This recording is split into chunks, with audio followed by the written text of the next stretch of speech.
ಅಂಗನವಾಡಿಯಲ್ಲಿ ಪಾಯಸ ಮಾಡುವ ವಿಧಾನ.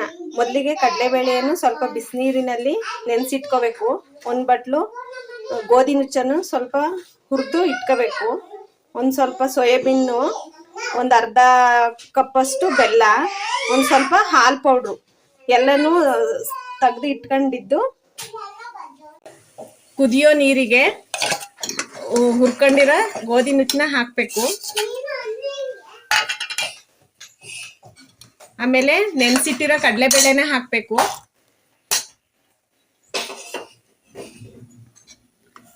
ಆಮೇಲೆ ಸೋಯಾ ಮಿಶ್ರಣನು ಒಳಗಡೆಗೆ ಹಾಕ್ಬಿಟ್ಟು ತಿರ್ಕೊಳ್ಳೋದು.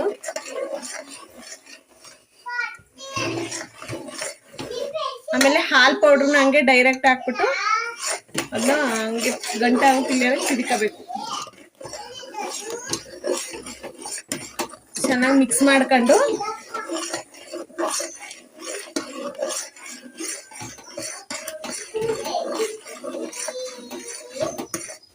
ಚೆನ್ನಾಗಿ ಮಿಕ್ಸ್ ಆದ್ಮೇಲೆ ಕುಕ್ಕರ್ ಮುಚ್ಚಳನ ಮುಚ್ಚಿಟ್ಟು 2 ವಿಸಲ್ ಬರುವಂಗೆ ಕೂಗಿಸ್ಕೋಬೇಕು.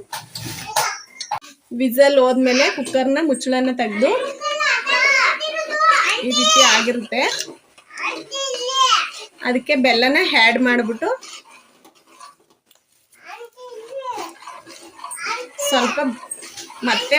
ಸ್ವಲ್ಪ ಬಿಸಿ ಮಾಡ್ಬೇಕು. ಅದನ್ನ ಬೆಲ್ಲ ಆ್ಯಡ್ ಮಾಡಿದ್ಲೆ ಸ್ವಲ್ಪ ಬಿಸಿ ಮಾಡಬೇಕು. ಅಕಸ್ಮಾತ್ ಏನಾದ್ರು ಸ್ವಲ್ಪ ಗಟ್ಟಿ ಇದೆ, ಇನ್ನು ಸ್ವಲ್ಪ ನೀರನ್ನ ಆ್ಯಡ್ ಮಾಡ್ಕೋಬಹುದು.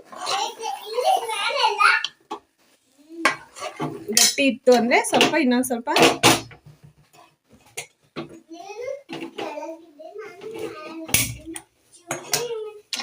ಸ್ವಲ್ಪ ಬಿಸಿನೀರನ್ನ ಆ್ಯಡ್ ಮಾಡ್ಕೊಂಡು ಹಾಕಬಹುದು. ಪಾಯಸ ಈ ರೀತಿ ಕುದ್ದು ಬಂದ್ಮೇಲೆ ಕೆಳಗಡೆ ಇಳ್ಕೊಂಡು ಮಕ್ಕಳಿಗೆ ಬಡಿಸೋದು, ಸ್ವಲ್ಪ ಬಿಸಿ ಆರಿದ್ಮೇಲೆ.